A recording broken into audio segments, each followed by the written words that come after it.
దేవునికి స్తోత్రం. మీ అందరికీ నా హృదయపూర్వక వందనాలు తెలియజేస్తున్నాను.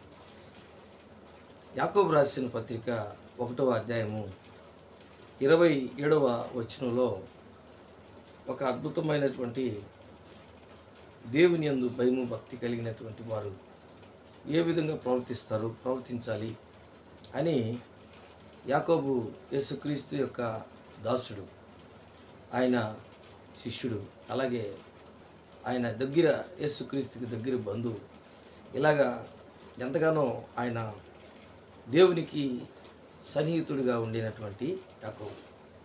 అయితే ఈ యాకోబుకి ఉన్నటువంటి దేవుని యొక్క దర్శనం ఏంటంటే, ఒక విశ్వాసి లేక ఒక భక్తి కలిగినటువంటి భక్తిపరుడు లేకపోతే ఒక భక్తురాలు ఎలాగుండాలో ఈ యాకోబు రాసిన పత్రిక 1వ అధ్యాయం 27వ వచనంలో రాసి ఉంచారు.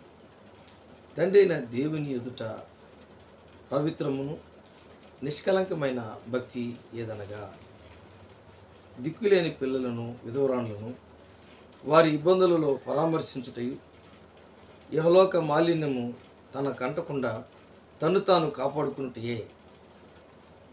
కాపాడుకునుటయు నే అని ఇక్కడ వ్రాయబడి ఉంది.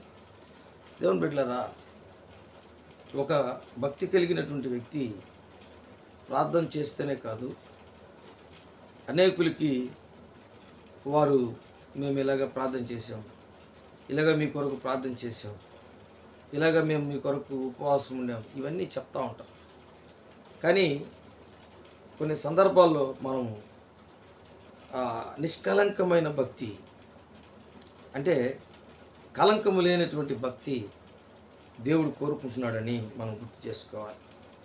తండ్రి అయిన దేవుని ఎదుట పవిత్రమును నిష్కలంకమైన భక్తి ఏదనగా, అంటే భక్తిపరుల్లో ఇది కలంకము లేనటువంటి, నిష్కలంకము లేనటువంటి, ఇంకా చెప్పాలంటే పవిత్రమైన నిష్కలంకమైన భక్తి. అలాంటి భక్తి మనకు కావాలని యాకోబు పత్రికలో రాసి ఉంచాడు దేవుడు.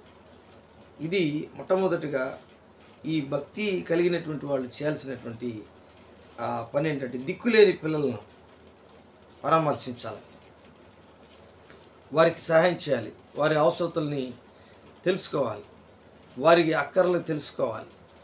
వారి అవసరతల్ని తెలుసుకోవడమే కాకుండా ఏదో రూపంలో వారికి మనం సహాయం చేసేటట్లుగా, వారి దగ్గర ఏది ఆశించకుండా మనము చేసినట్లయితే ఖచ్చితంగా ఆ నిష్కలంకమైనటువంటి పవిత్రమైన నిష్కలంకమైన భక్తిలో మనం ఉండగలం. రెండోది ఏంటంటే, విధవరాండ్లను వారి ఇబ్బందుల్లో పరామర్శించుటయు. అంటే ఒక విధవరాలు, వృద్ధాప్యంలో ఉన్నటువంటి విధవరాలు అనుకోండి, లేక యవ్వన వయసులో ఉన్నటువంటి వారైనా కావచ్చు, కానీ వారిని మనం ఏ విషయంలో కూడా కసంత కూడా వారిని నొప్పించకుండా, బాధ పెట్టకుండా, వారిని మనం ఎంతగానో ఇబ్బంది పెట్టకుండా వారిని పరామర్శించాలి అని, వారి ఇబ్బందులలో పరామర్శించడం ఇది కూడా నిష్కపటమైనటువంటి పవిత్రమైన నిష్కపటమైన నిష్కలంకమైన పవిత్రమైన నిష్కలంకమైనటువంటి భక్తిలో ఇదొక పార్ట్ అన్నమాట. ఒకటి దిక్కులేని పిల్లల్ని పరామర్శించడం, రెండోది విధవరాళ్ళు వారి ఇబ్బందుల్లో ఉన్నటువంటి పరిస్థితుల్లో వారిని పరామర్శించడం, వారికి సహాయం చేయడం. మూడోదిగా చూడండి, ఇహలోక మాలిన్యము తనకంటకుండా తను తాను కాపాడుకోవాలి. అంటే ఈ లోకంలో ఉన్నటువంటి పరిస్థితులన్నీ కూడా మనము భక్తిలో ఉన్నప్పుడు ఏదైతే నువ్వు చేస్తున్నటువంటి ఆ భక్తి ప్రదర్శన మనుషులకు కావచ్చు, లేకపోతే దేవునికి కావచ్చు, పవిత్రంగా నిన్ను నీవు చూసుకోవచ్చు. కానీ ఆ పవిత్రతలో ఆ నిష్కలంకమైనటువంటి భక్తిలో ఉన్నటువంటి ముఖ్యమైనటువంటి ఒకటి దిక్కులేని పిల్లలను, రెండోది విధవరాల్ని పరామర్శించడం, మూడోదిగా ఇహలోక మాలిన్యం. అంటే ఈ లోకంలో ఉన్నటువంటి ఈ లోకంలో ఉన్నటువంటి బలహీనతలన్నిటినీ జయించి, వాటిని శారీరకంగా మానసికంగా జయించి నిన్ను నువ్వు కాపాడుకోవడం. ఇది చాలా ముఖ్యమైనటువంటి విషయం. కాబట్టి ఈ దినమందు ప్రియమైనటువంటి దేవుని బిడ్డలారా, ఇలాంటి భక్తి భయము కావాలంటే మనం చేయాల్సిన పని ప్రార్థన మాత్రమే కాదు, మన ఆలోచన విధానం. 41వ కీర్తనలో కూడా ఒక మాట ఉంది. ఏంటి ఆ మాట అంటే చాలా ముఖ్యమైనటువంటి మాట. బీదలను కటాక్షించువాడు ధన్యుడు. చూడండి, బీదలను కటాక్షించువాడు ధన్యుడు, ఆపత్కాలమందు యెహోవాను తప్పించును, యెహోవాని కాపాడి బ్రతికించును, భూమి మీద వాడు ధన్యుడగును. వాని శత్రువుల ఇచ్చకు నీవు వానిని అప్పగింపవు, రోగస్యం మీద యెహోవాని ఆదరించును, రోగము కలగ్గా నీవే వానిని స్వస్థపరచదవు. ఇవన్నీ కూడా దేని వలన వస్తాయంటే ఆ దిక్కులేనటువంటి పిల్లల్ని, బేదల్ని నువ్వు కటాక్షిస్తే ఆపత్కాలం ముందు యెహోవా నిన్ను తప్పిస్తాడు. కాబట్టి దేవుని బిడ్డలారా, ఈరోజు చాలా ముఖ్యమైనటువంటి విషయాన్ని మీరు వింటున్నారు. నీ యొక్క జీవితంలో మనము తెలుసుకోవాల్సినటువంటి ఉన్నతమైనటువంటి విషయం ఏంటంటే నిన్ను నువ్వు కాపాడుకోవడం, ఆధ్యాత్మికమైనటువంటి స్థితిలో నిన్ను నువ్వు పరామర్శించుకోవడం. అంత మాత్రమే కాదు, నీవు ఆ దిక్కులేని పిల్లల్ని, విధురాలని పరామర్శించడం ఎంత గొప్ప భాగ్యం. చూడండి, కొంతమంది అన్నీ చేస్తారు. ఎన్ని చేస్తారంటే చాలామంది దగ్గరికి వెళ్ళి పరామర్శిస్తారు.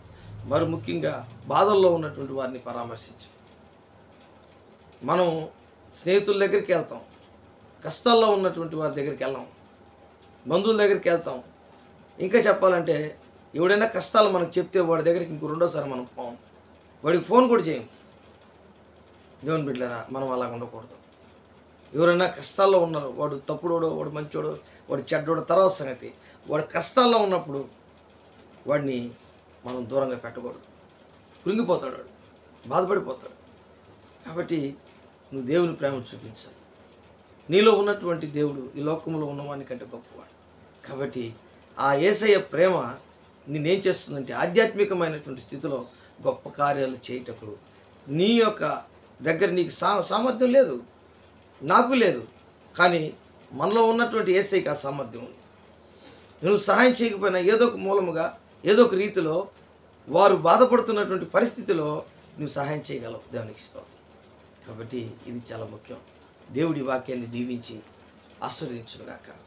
ఆమేన్. ప్రేమ నమ్మకం కలిగినటువంటి నా యేసయ్య కూడి వచ్చినటువంటి బిడ్డలను ఈ దినమందు ప్రభా, నైనా యాకోబు రాసిన పత్రిక 1:27లో ప్రభా చెప్పబడినటువంటి దిక్కులేని పిల్లల్ని, విధవరాలను పరామర్శించడం. అవును తండ్రి, పవిత్రమైన నిష్కలంకమైనటువంటి భక్తి ఏదనగా, అవును తండ్రి, మమ్మల్ని మేము పరామర్శించుకోవడమే కాదు, మమ్మల్ని మేము పవిత్రపరచుకోవడమే కాదు, మమ్మల్ని మేము కాపాడుకోవాలంట. అవును తండ్రి, బీదల్ని కటాక్షించాలి, దిక్కులేని పిల్లల్ని వారికి పరామర్శించాలి, విధురాలను పరామర్శించాలి. ఇలాగా ప్రభా నువ్వు ఇచ్చినటువంటి ఈ సూచనను బట్టి నీకు వందనాలు చెల్లిస్తాను. నేను ఏ బిడ్డలు ప్రభా కృంగిపోయినటువంటి పరిస్థితులు, దిగులుతో ఉన్నటువంటి వారు దయచేసి లేవనెత్తమని, కావలసినటువంటి అవసరతలని వారికి మీరు దయచేయమని యేసు నామములో అడిగి వేడుకుంటున్నాను తండ్రి. ఆమేన్, ఆమేన్.